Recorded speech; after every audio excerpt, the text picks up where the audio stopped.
The wait is over. She is back and ready. Eto ang paandar agad, ang pagbabalik ng teleserye Asia superstar na si Catherine Bernardo.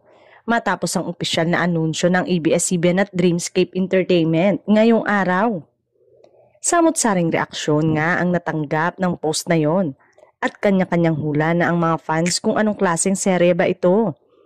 Aba, for the first time, after a long time nga naman, babalik si Catherine sa telebisyon na hindi kasama si Daniel Padilla. Si Daniel kasi nakabalik na sa teleserye via incognito na hindi kasama si Catherine.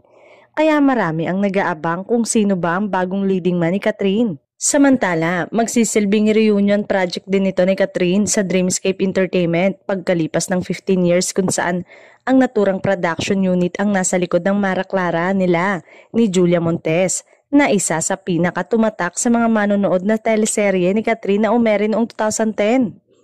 Walang binanggit kung sino-sino ang makakasama niya at wala ring binanggit kung anong klaseng proyekto ito.